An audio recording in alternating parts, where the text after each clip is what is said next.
on time as possible, and delighted that David Monteith is with us. For those who don't know much about his work and ministry, he was ordained in the Church of England in 1993 as a deacon, 94 as a priest, served in parishes in the Diocese of Birmingham, as well as the curate at St. Martin's in the Field and the Diocese of London. He was a priest in Holy Trinity, Wimbledon, and then moved to Leicester Cathedral, where he served as canon chancellor, and then was appointed as dean at the cathedral. And then it was announced that the late Queen Elizabeth II had approved Monteith's nomination as a dean of Canterbury, and was appointed by her successor, Charles III, and began that post in November of 2022. And we've had the pleasure in the Diocese of Toronto of having Dean David here, along with his partner, David, as leader of our clergy conference this last spring. And so really glad that you're with us, Dean David, and we'll turn things over to you. Great. Thank you very much indeed. Well, I mean, I hope that I'll say a few things and then that might stimulate a bit of conversation, really. I hope it's that way around. Um, just to say that obviously the focus has been on Canterbury over the last number of days and weeks. We'll come on to graffiti in a moment, but I don't want to start with graffiti. I want to start with the announcement of Bishop Sarah as the Archbishop designate, the 106th Archbishop to be. And we hosted the announcement for that here in Canterbury.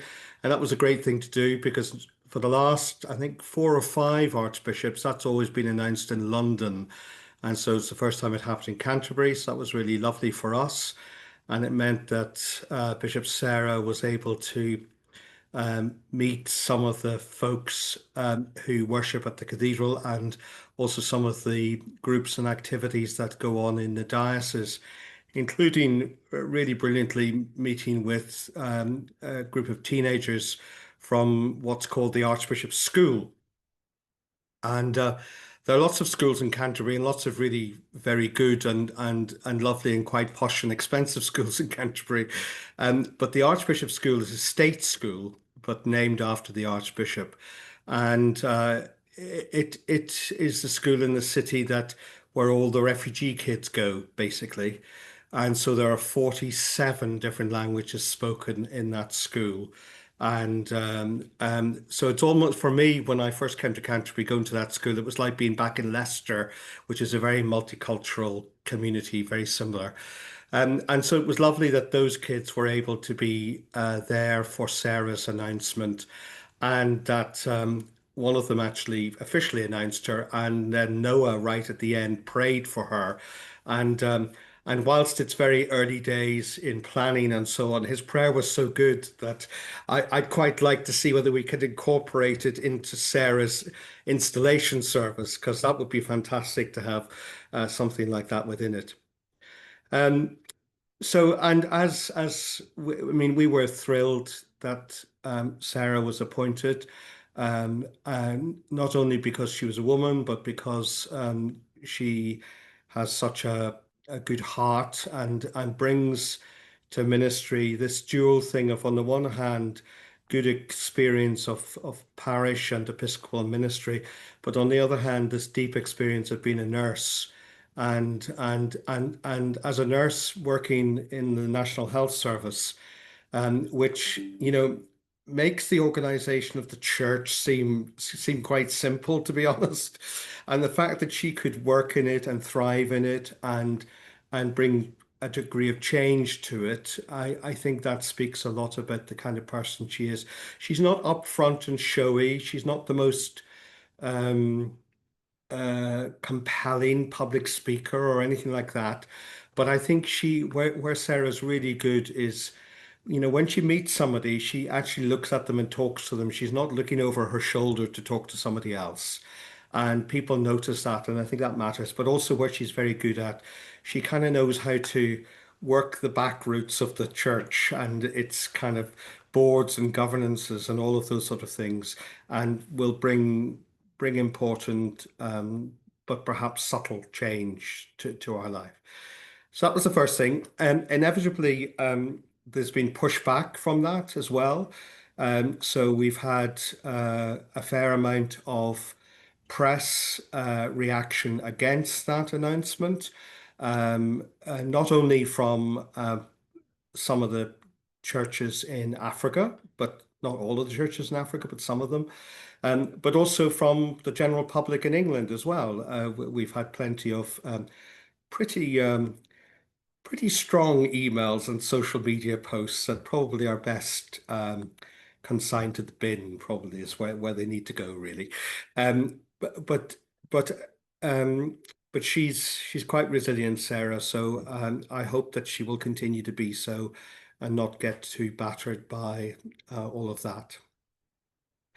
So, just to explain to colleagues from Canada, appointing bishops and archbishops in our situation is really it's very different to yours, and it's really quite complicated. So technically now, Sarah is Archbishop designate. She's still the Bishop of London.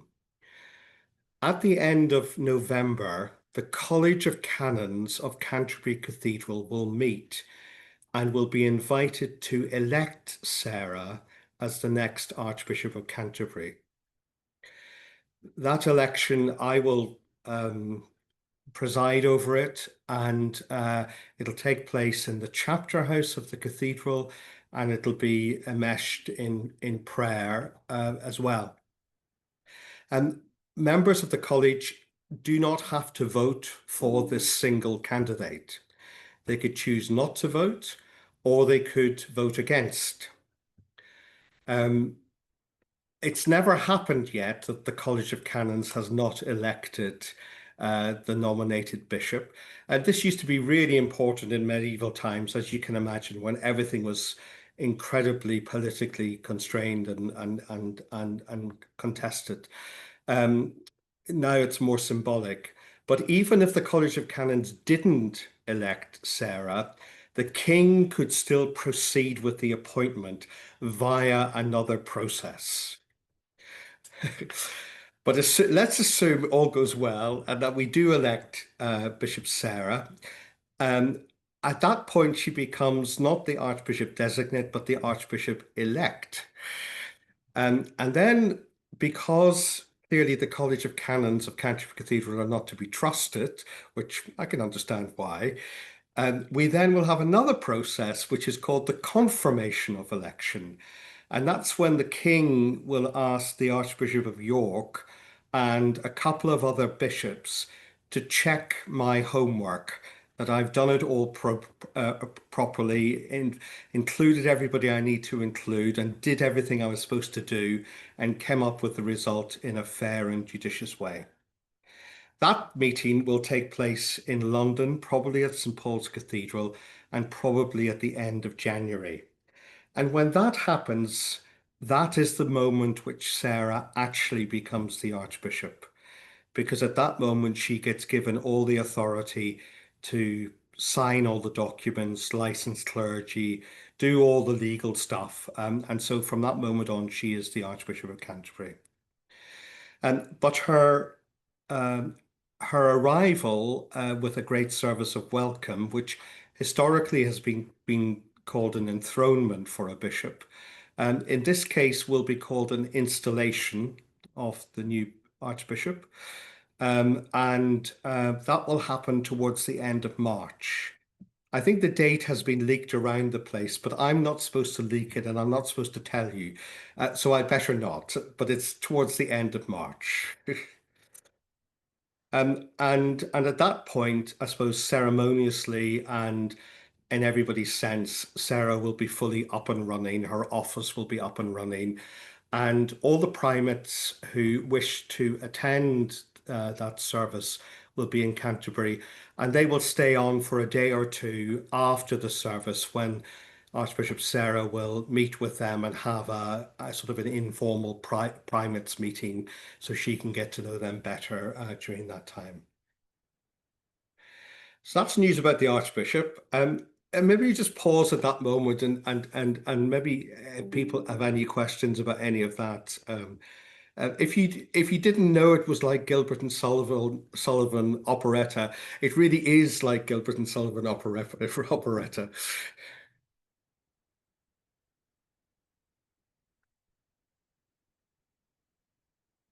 You all okay that makes sense? Yeah, that all it makes sense. And David, I think everybody online is probably wondering how do we get a ticket for that enthronement? Yes, I was waiting. Well, that was the question I was waiting for. I mean, I am theoretically in charge of the this service, but like so often, theoretically in charge of many things in my life, but it doesn't actually mean very much often. We are beginning a process working with Lambeth Palace and others to begin planning that occasion. And obviously, there's a lot of people who need to get asked or who think they need to get asked. And I have signaled at the outset that, and I think Sarah is in agreement with this, that whilst we do need to have a lot of people there who really should be there, it would be good if the place wasn't just full of officials or people who have very important roles, but it was full of some ordinary Christians as well, Hmm. and other people from the wider community who could have a glimpse of the Christian community together in prayer and in hope and so on. So, and we're also hoping it will be broadcast, possibly live, but we're waiting. It's a little interesting vignette into the life of the UK. Um, when we asked the BBC, our broadcaster, whether they would take it as a live broadcast, the first reply we got was that they very much doubt that the nation would be in any way interested in that, Hmm. which shows how much we have become a secular society. Now, I suspect, given it's the first woman Archbishop of Canterbury, they may well change their mind about that. And I've known the BBC to change their mind before. But we'll wait and see. Um, if not, my bid is that Disney take it because they've got better distribution arms. Or perhaps HBO. Who knows? Yeah, there you go. Who knows? It is an installation within Canterbury, within the province of Canterbury, within the Church of England, but how much of it will be a global communion event? So in terms of those who are there, it will include the primates of those from around the world. And one of the things I'm making a list of questions for Bishop Sarah so that she can start thinking about some of these things. Um, Certainly in previous such services, there has been involvement in the actual service by members of the wider global Anglican family. And I would expect that to be the case this time as well. Um, Also, at various times, there have been some cultural expressions. There's been dance and music and so on from other parts of the communion. So again, we need to hear from Archbishop Sarah as to what she's kind of hoping for. One of the things which sits behind a lot of those kinds of decisions is the reality of budgets as well. Because we're talking about flying people in, flying people out, and all the rest of it, and climate change with that as well. So it's a balance of all of those things, but I think it'll have some global flavor to it. At least I hope it will. Um, at very least, it'll have an Irish dean installing an English archbishop. I hope for more than that. And shall I just say a little bit about the other thing that's been happening, which have all of you heard the story about graffiti and Canterbury Cathedral? You've all heard bits of it. So one or two of you haven't. So actually this evening, after I finish this call, I'm going to the launch of an exhibition that's taking place in the Cathedral Church. And it's mostly in the easterly end of the crypt of the cathedral. There are one or two images elsewhere, but so 95% of the cathedral is not impacted by this exhibition. And the exhibition is a series of questions which have been identified by young people in their early 20s, sort of Gen Z type people. And many of them are people who have no connection with the church per se, although they're interested in faith. And they also are folks who, in various ways, find themselves on the edges of things. So there are people of different races, people of different sexualities, there are neurodiverse people, a real sort of cross section of folks, and they all live in and around Canterbury. And we asked them to come up with the questions they'd want to put to God. If they had the chance to ask God some questions, what would they ask God?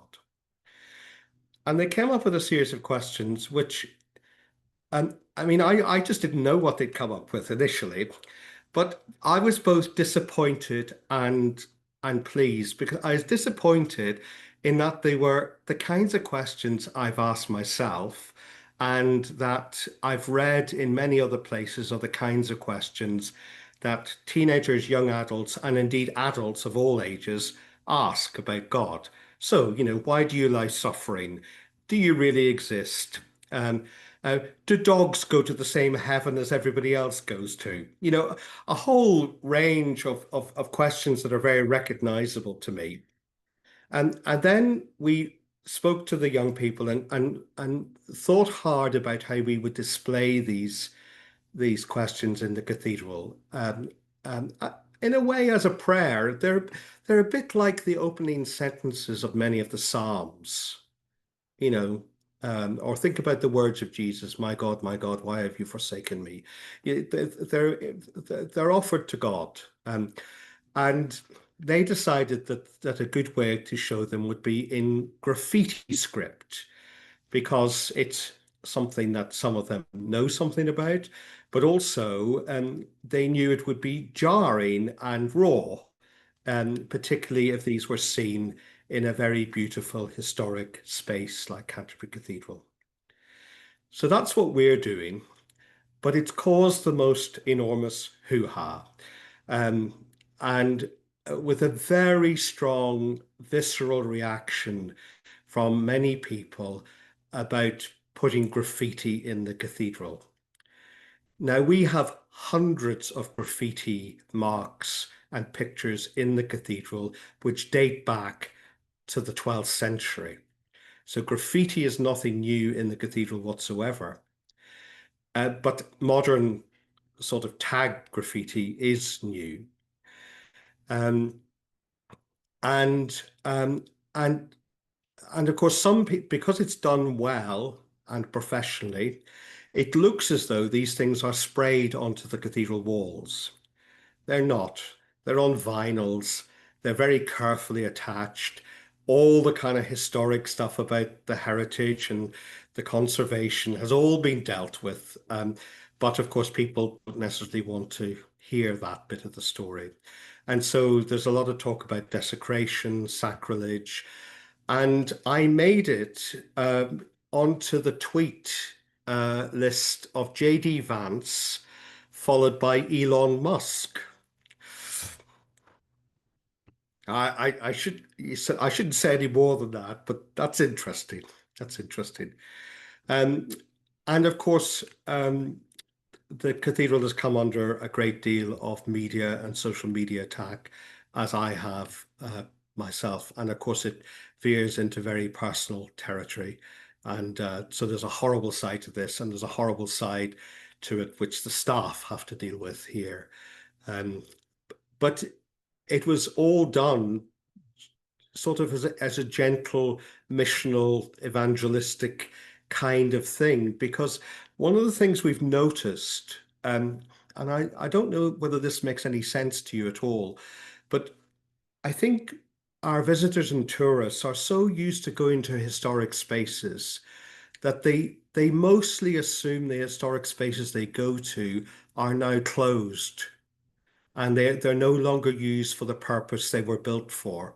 So you go into a big stately home or something like that, and it was handed over by the family to the National Trust 50 years ago or whatever.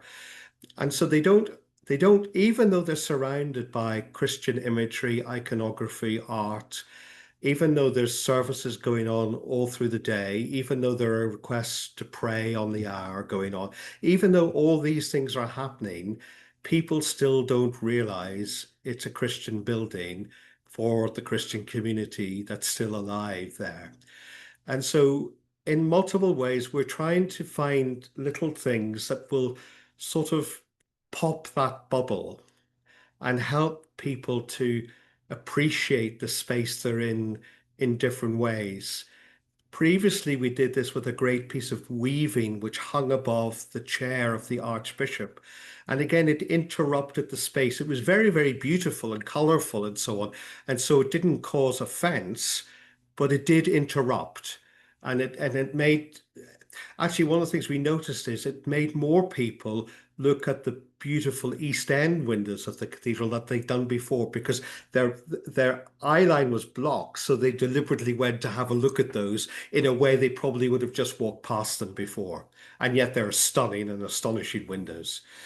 Um, so, so I'm in bother, really. I'm mostly smiling about it, but it's not been an easy thing, and it's quite hard to work out moving forward, how much we simply accept that we can't do these kind of things, or how much do we press forward in trying to do some of these things. It's a finely balanced thing because once you get questions being asked in Parliament and statements being made by very significant public figures, it starts to turn the other way round, and so we're feeling a bit bashed and vulnerable, but equally not regretting what we've done. I'd love to know what any of you think. And you can be really, really honest with me, please. Well, thank you, Dean.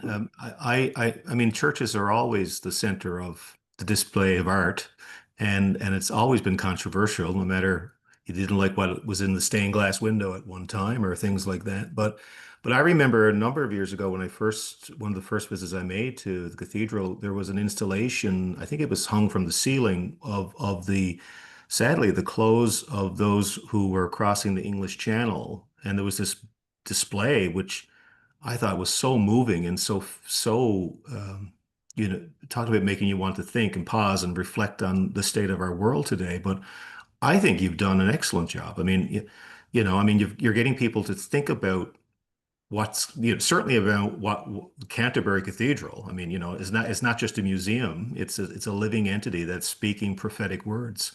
Um, I have an art teacher in the UK, and I didn't know anything about it. He texted me and he said, "Did you see this?" Because he knows I'm a bishop. He said, "Did you see this, mate? Did you see what this is?"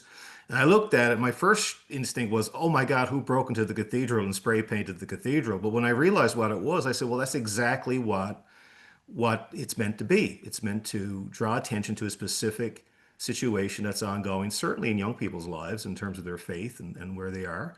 And you've magnified it by getting the attention on it. So I think good on you for getting all of this attention. I know the personal side of it never is easy. I mean, the stress, and when it gets to the personal level, that's when they're kind of going into the end. It's just you can't talk to people like that. But if you're getting Elon Musk and what's the other guy's name, the Vance guy, the president guy, whatever.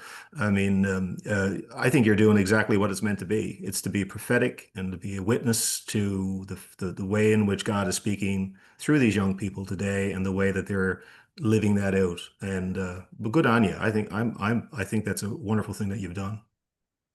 Yeah, as an American living here in Canada, dual citizen, American Canadian at this point, my initial response when you said that was, "Gosh, who's listening to the Americans right now?" So, I don't know that those are credible responses for me, and particularly JD Vance has said had a number of criticisms of the Pope, both Pope Francis before he passed away, and of the new Pope, Pope Leo. And so I would say Canterbury Cathedral's in good company if you're being criticized by him. But yeah, I would agree with Bishop Sam. One of the challenges that you face and that a lot of churches face, my parish in Edmonton does not face, but a lot of churches really face, is the difficulty that sometimes when you are a tourist attraction, people expect sort of a museum rather than a living, worshiping Christian community. And yet that is your first call, is to be a community that worships Jesus and builds up a community in Canterbury. And if the tourists are unhappy, that may be difficult for your finances. I don't know. But I really applaud you for serving the gospel and serving the people that God has given into your care, above and beyond the people who want to see a historic museum that they don't necessarily believe in the God that the cathedral is still honoring and still worshiping. So that's my 2 cents. It's interesting. We have something called the Friends of Canterbury Cathedral, which is one of the oldest friends group in existence. And it's going to be 100 years old in 2027. It was actually formed by George Bell when he was Dean of Canterbury before he became Bishop of Chichester. And one of the things that the Friends did in very early days was build alliances between the church and the artists and writers of their day. So T.S. Eliot, the poet and writer, was commissioned to write Murder in the Cathedral, which is now a core text in English, which lots of students study, and which many of you know the play. It's a great, great play. But I've been reading the correspondence that was received here when that was commissioned, and it was just as vitriolic as some of the stuff that we're getting now. Now, I'm not suggesting that our graffiti is of the same quality and standard of the works of T.S. Eliot, but I think it is a bit of a reminder that in one generation, what is perhaps distasteful becomes very tasteful in another generation, and you don't always know what's what. I'm reminded that there were. I remember reading accounts when I was reading history a long time ago of the people who, when they first saw Gothic, were affronted at the soaring arches, and what was wrong with good old Romanesque ones, which were far more comfortable and comfy and kind of and human scaled. This was human hubris beyond all measure in the Gothic sort of thing. And now there's plenty of people around the world who think that Gothic is the only real architecture. I'm not one of them, but nevertheless, lots of people do, and understandably so.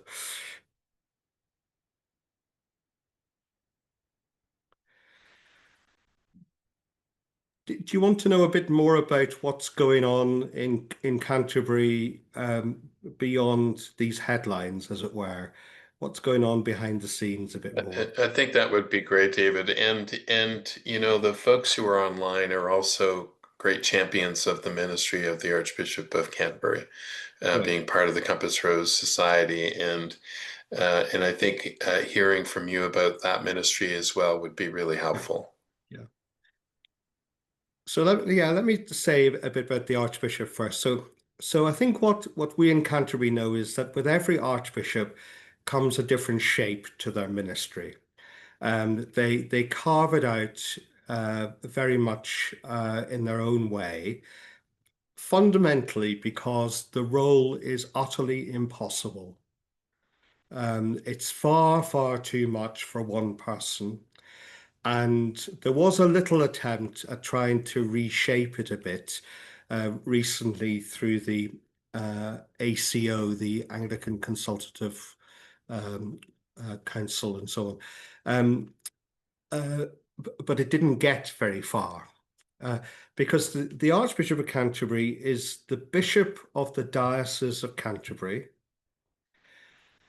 as well as the primate, as well as the metropolitical Archbishop of the Southern Province, as well as the primate of all England, as well as being an instrument of unity themselves in the life of the Anglican Communion. They're not the head of the Communion. They're not the head of the Church of England. That's Christ. They're not even the leader of the Church of England. That's the King. He's the supreme governor.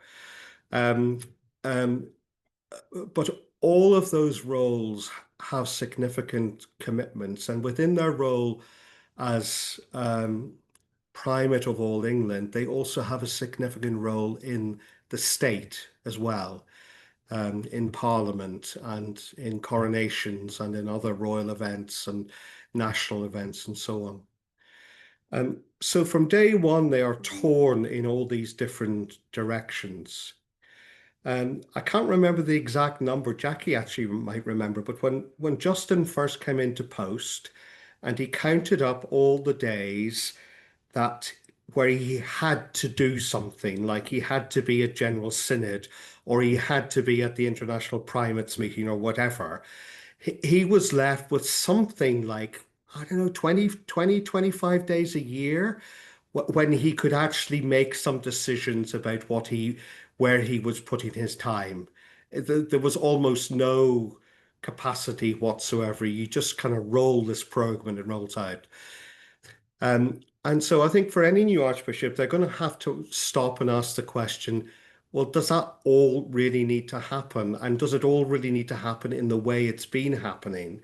Because things like, for example, this call online begins to suggest that, for example, some of the traveling that's gone on in the past may not necessarily need to go on now.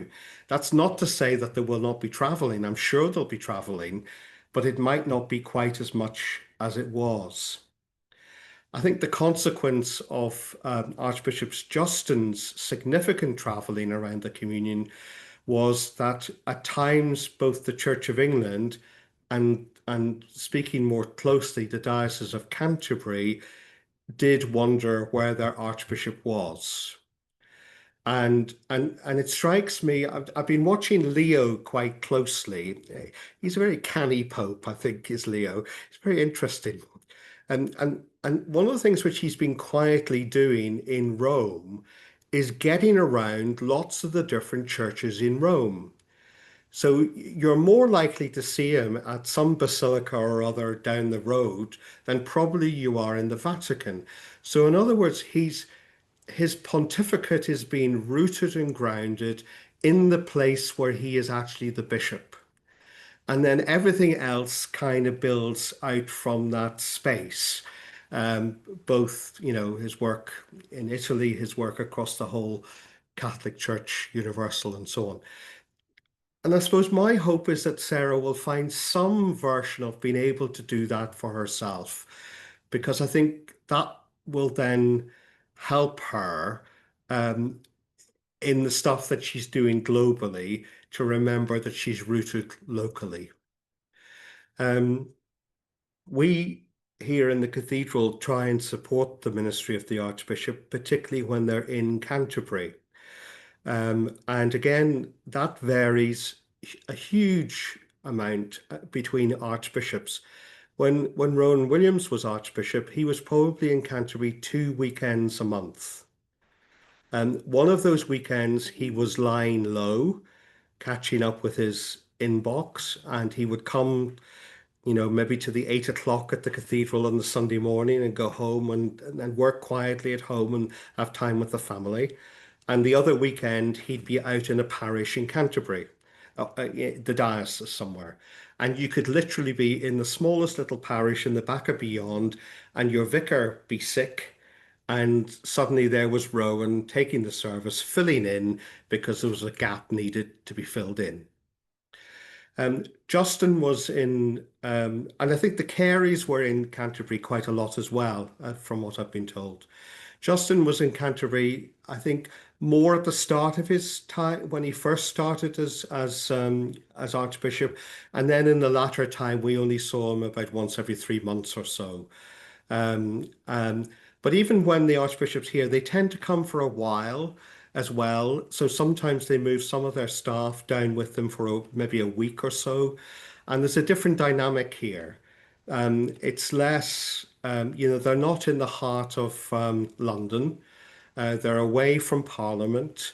Um, it's a bit more kind of uh, less paced, and they're more kind of at home with, I mean, we try and say very much that we're a praying community of which the Archbishop is very much a part. And so when the Archbishop is here, they come to morning services and evening services and routinely. And then also sometimes we can ease a bit of the pressure on the Archbishop's diary because, they can see somebody for half an hour, but then perhaps one of my staff can take that person on a bit of a tour of the cathedral and give them a very positive experience so that when they leave, they not only remember their conversation with the Archbishop, but also they've had an encounter with the Archbishop's cathedral as well. Sometimes, I mean, I'll be honest about this, and Jackie has worked in Lambeth Palace or up with the church house as well in the central offices, so she knows how this happens. And sometimes the national church gets very excited about some campaign or some speech or some intervention the Archbishop's going to make about X, Y, or Z, and not always the local diocese, and certainly not always us in Canterbury, were fully aware of those things. Yet because we are Canterbury, almost the Archbishop speaks in Whitehall, but before you know it, there is a camera crew outside my door asking for my opinion about it. And often I have to say I didn't always necessarily know what was going on. So one of the things we're talking to Lambeth about is how we can join all these things up a little bit better. We'll never get it all right because we're all busy people doing far too much. But if we could join it together, then we can be really even more supportive of one another, really. The other thing which I do for the Archbishop from time to time is we have visiting primates or others who need hospitality, and so they can come and stay with us in the deanery, and we'll look after them and make sure they have a good experience being here in Canterbury. At least for those of the primates who are willing to come and stay in my house, and not all of them are. So that's something we always have to negotiate as well, as part of this complex familial set of relationships that we all inhabit. One of the things we delight in hugely is having people come, groups and individuals come from around the communion on pilgrimage or visits, sometimes as a quick stop off, maybe for just one night, or sometimes people come for longer. And we're trying to really emphasize that pilgrimage history that's there in the place. And now we have a full-time pilgrimage officer who can help work with groups and so on to develop things. Sometimes, again, we find that the tour operators, they know their stuff, but they only know their stuff. And they're not always that willing to kind of veer from what is on their kind of tram lines. And often what we find is some of the stuff that we can offer people is maybe more on the off the tram lines.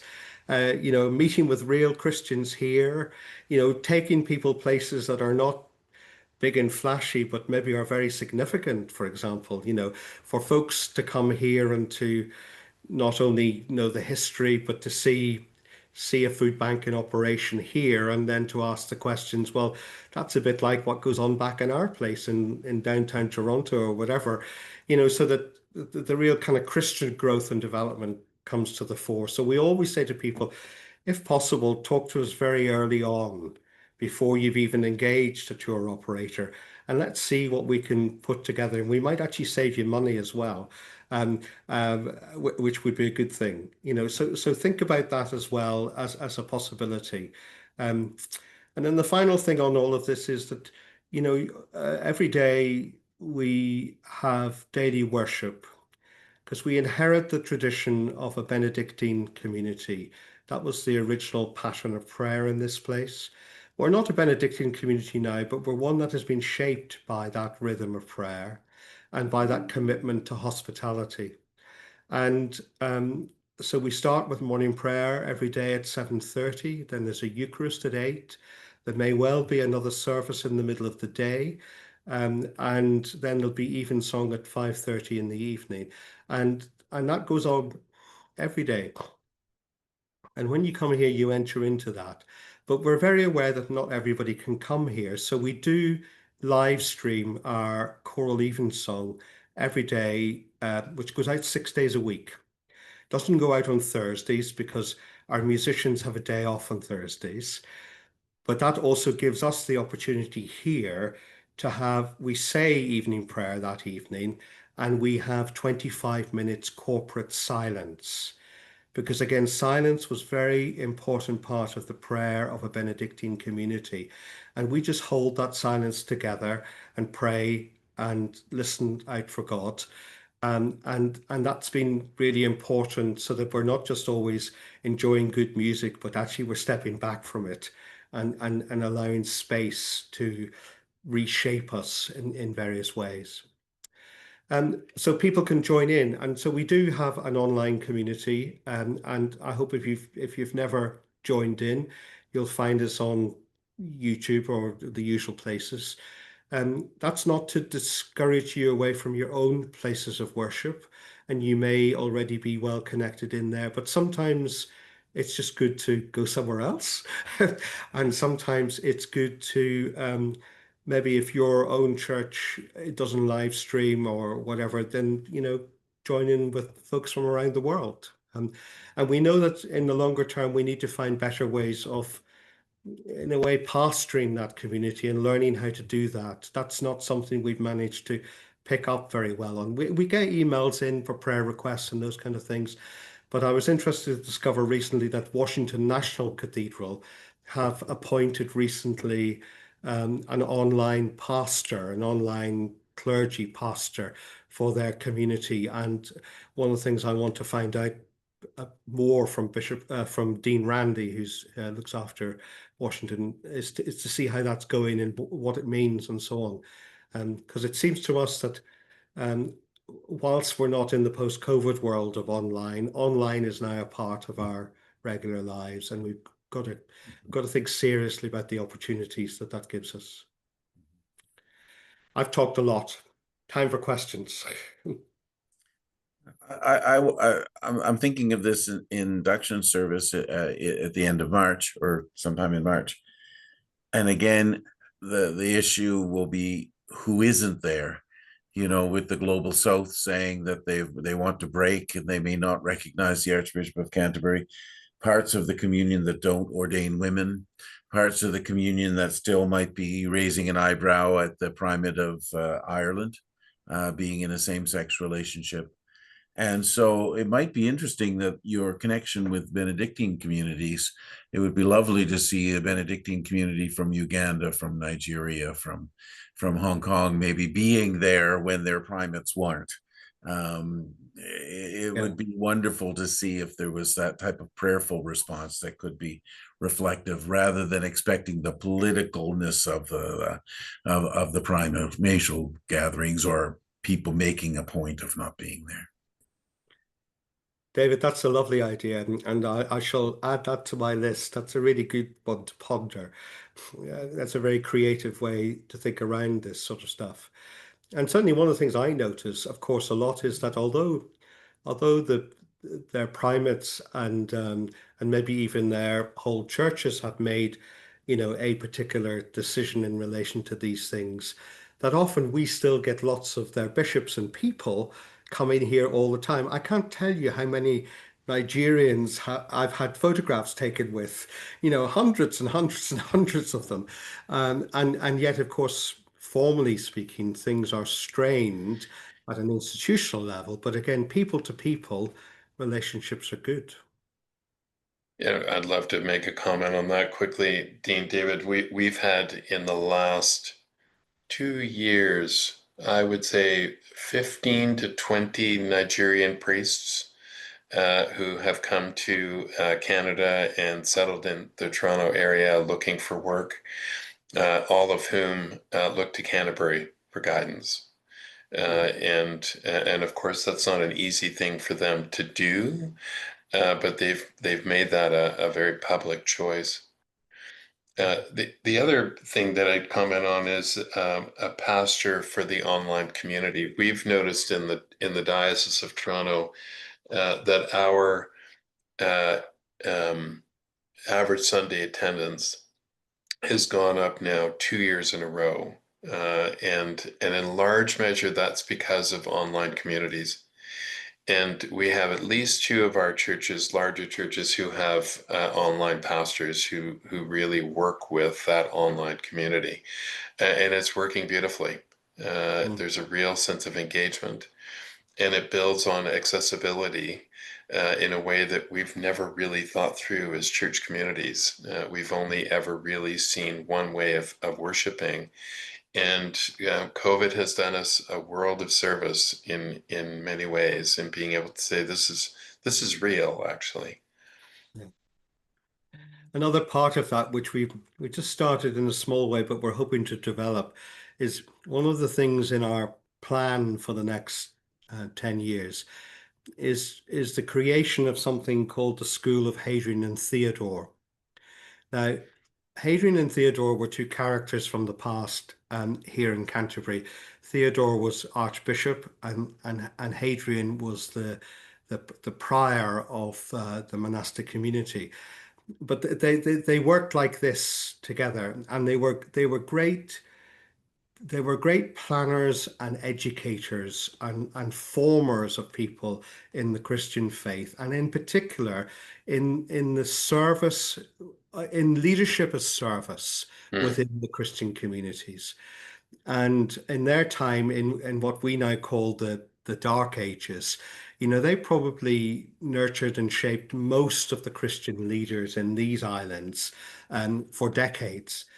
And so one of the things we want to do is to improve our offer around learning and growth and Christian formation and development, but by doing that, by digging deep into the roots, and by trying to bring out of the old satchel, as it were, things both old and new, as it were, and to try and find ways and touching points for people between a lot of the old Christian wisdom, whether that be learning how to read the scriptures in different ways, or learning from the mystics, or the poets, or the thinkers, but to do it in ways which are not about putting on a course which will tell you, everything you want to know about the English mystics. And not that at all, but rather opening up the resources of the English mystics and asking yourself the question, well, how does this relate to me as a 21st century person living in, the eastern seaboard of Canada, or wherever.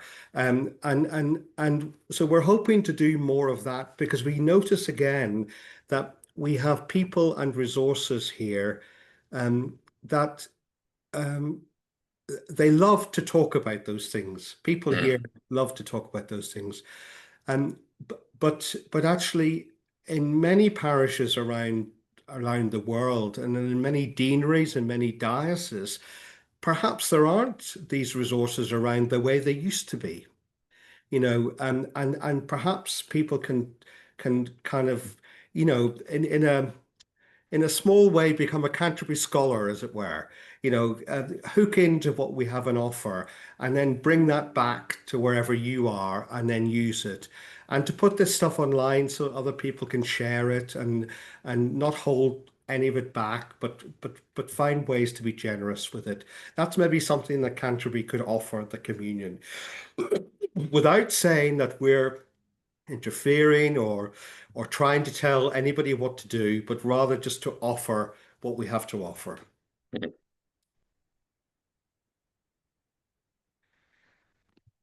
Any other questions or comments? Who has been to Canterbury? So about half the room. Oh, more than half the room. David, you've not been. No, my background is that I'm a Canadian, but I'm actually a bishop of the Diocese of Europe of the Church of England, and Okay. I've worked for a few years with the Saint All Saints in Rome. But I'm Uh-huh. and therefore also with the Archbishop of Canterbury's representative to the Holy See with Yeah. the center in Rome, the Anglican center in Rome. But I'm actually living in Nova Scotia at the moment. Right. Okay. Due to illness in my wife's family, we've come back Okay. here on sabbatical for a bit. Okay. Well, one of my long-term ambitions is to get to Nova Scotia, so one day. Well, the Bishop of Nova Scotia PEI was online earlier, David. She had to head off to another meeting, so I'm sure she would love to have you. Sure. I'm going to Vancouver on Saturday. Uh, so I feel as if I'm touching base with Canada. So I'm going off to the Diocese of New Westminster for a week, preaching and doing seminars and teaching groups and so on. And hopefully also having some time to begin to put together the outline of a book as well, because I want to write a little book about being on pilgrimage in Canterbury, which would allow people in their own homes or in study groups or whatever to kind of encounter it without necessarily having to come here, but still be able to engage with some of those things. In an ideal world, this book was supposed to have been written for the installation of the new Archbishop of Canterbury. Clearly, that's not going to happen now, but it'll come out at some point, and I'm hoping to the clear air of Vancouver and the might clear the old grey cells a bit and help me to put some things down on paper. Wonderful. Well, as a frequent pilgrim to Canterbury Cathedral, someone who's come myself and who's led youth pilgrimages to Canterbury Cathedral, I would love to see that resource. So I hope that your grey cells get cleared.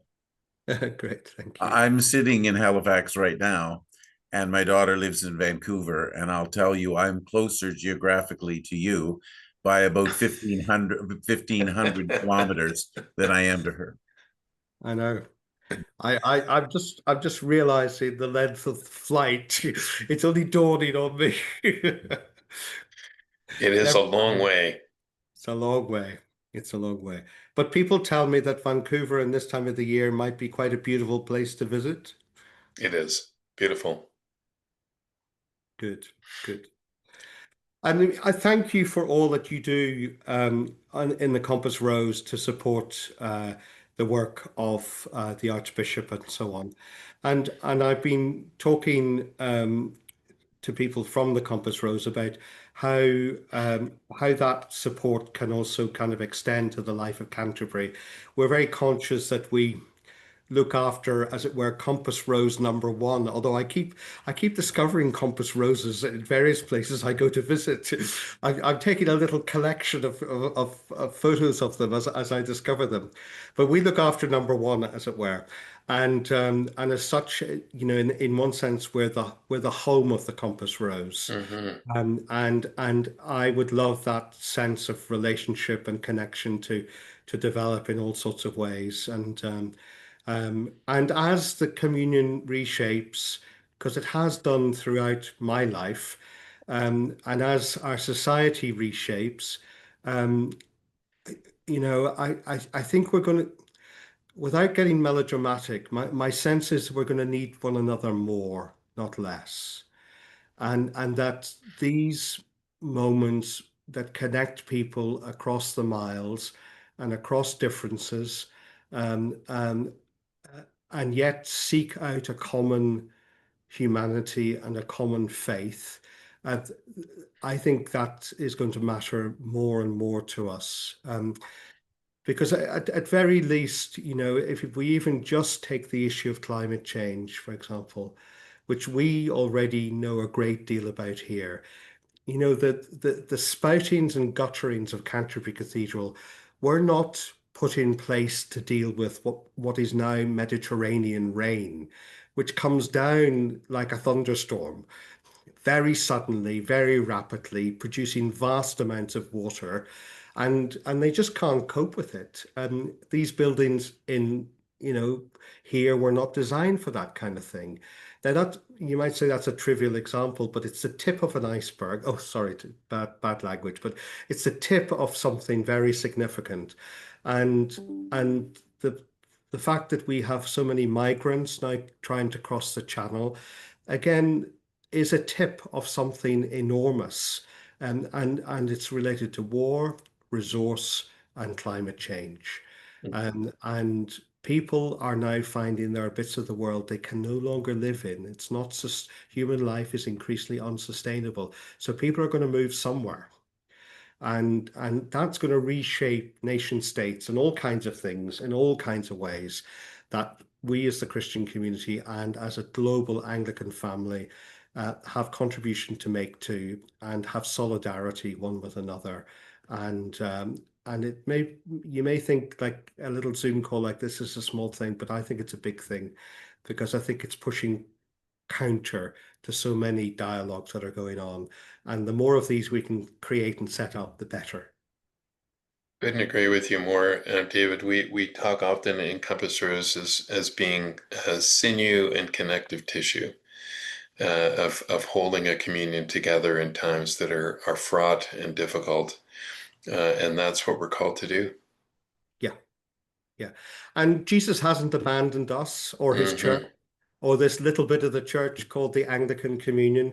We're not the most important bit in the world at all, but I don't think he's abandoned us. And so I think we just have to be faithful in small but significant ways. And we're very grateful that you have given us your time to be with us and to tell us the story of Canterbury. And we're grateful for your ministry. And we look forward to seeing you in person, and a safe journey to the west coast of this fine country. And Thank you. I look forward to our next moment together. And I think And it's going to be my first ice hockey match, apparently. very good. Very good. Well, enjoy that. And shall we unmute and say together the words of the grace? The grace Of of our our Lord Lord Jesus Jesus Christ, Christ, and the love of love of God, God, and and the the fellowship fellowship of of the the Holy Holy Spirit Spirit be with us all evermore. Amen. Amen. Thank you all very much for being a part of this Lunch and Learn, and thank you, Jackie, for setting the whole thing up. And we look forward to some of you will be in England next week for the AGM of Compass Rose, and if not, we will see you again soon. Peace and blessings.